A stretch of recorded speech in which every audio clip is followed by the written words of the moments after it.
তুমি এটা মেনে নাও যে তোমার দ্বারা আর কিছু হবে না, সবকিছু ছেড়ে দিয়ে তুমি শুধু সংসারটাই করো, অ্যাটলিস্ট সেটাই ভালো পারফর্ম করো। কি করা হচ্ছে জেগে থেকে? ও বাড়িতে থাকলে যা করি তাই করছি, পড়ছি। পড়ছো? বাবা, পড়ো না। কি দরকার এই পড়াশোনার নাটকটা করার? পড়ো না, কিচ্ছু হবে না তোমার এই নাটকটা করে, কিচ্ছু হবে না।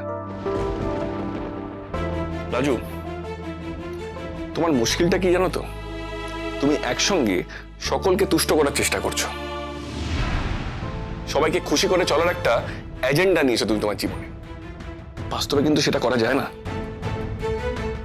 দেখো, আমার তো তোমার থেকে বয়সটা বেশি, আমি তোমাকে আজকে বলেই দিলাম, তোমার কোনোটাই ঠিকভাবে হবে না। না তোমার পড়াশোনা ঠিকভাবে হবে, না তোমার ফাংশনের পারফরমেন্স ঠিকভাবে হবে, না তোমার সংসার করা হবে। আরে কি করে হবে? তোমার মাথায় তো সারাক্ষণ কোনো না কোনো কিছু চলতেই থাকে। রাজু, তোমার তো লক্ষ্যে স্থিরতা নেই, কারণ যখন তুমি যেখানে থাকো আর যখন তুমি যেখানে নেই সেই জায়গায় তোমার চিন্তা থাকে।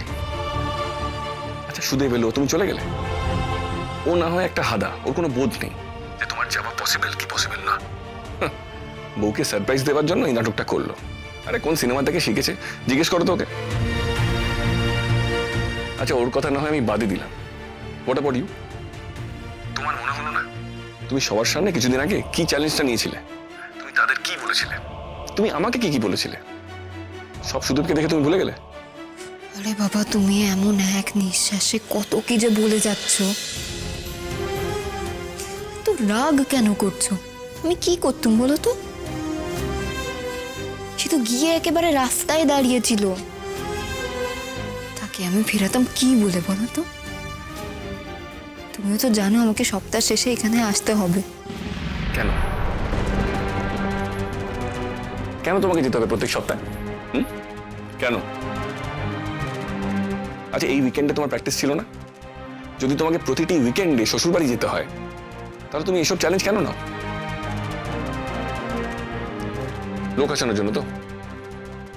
একটা প্রথম সারির প্রফেশনাল শুধু তোমাকে শেখানোর জন্য সময় বার করলো, আর তুমি, তোমার একটুকু সিরিয়াসনেস নেই। রাজু, তুমি না একটা কাজ করো, তুমি এটা মেনে নাও যে তোমার দ্বারা আর কিছু হবে না, সবকিছু ছেড়ে দিয়ে তুমি শুধু সংসারটাই করো, অ্যাটলিস্ট সেটাই ভালো পারফর্ম করো। ওটাই তোমার জন্য ভালো, তোমার জন্য ঠিক। কি হলো, চুপ করে আছো কেন? বলো কিছু। তোমার কি বলার আছে বলো, যা অজুহাত রেডি করে রেখেছো সেগুলো বলে ফেলো এবার। অজুহাত নেই, আমার কিচ্ছু বলার নেই গো। তুমি তো সব বলে দিলে। তুমি যা বলেছো তা কি ভুল হতে পারে? তুমি যা যা বলেছো সব নিশ্চয়ই ঠিক। এখন আমি রাখছি, তুমি ঘুমোতে যাও। তেজ তেজ দেখাচ্ছে আমাকে, তেজ আসুক না সামনে, তেজ আমি বার করে দেবো। অদ্ভুত একটা ইরেসপন্সিবল মেয়ে। মানে আমি এত কষ্ট করে লিনাকে রাজি করলাম ওকে শিখিয়ে দেবার জন্য, মানে আমার তো মুখ পুরালোই, এবার কলেজের সবার সামনে অপমানিত হবে। কেন তুমি বুঝছো না লাজু? কেউ তোমায় কিছু বললে আমার খারাপ লাগে, আমার কষ্ট হয়।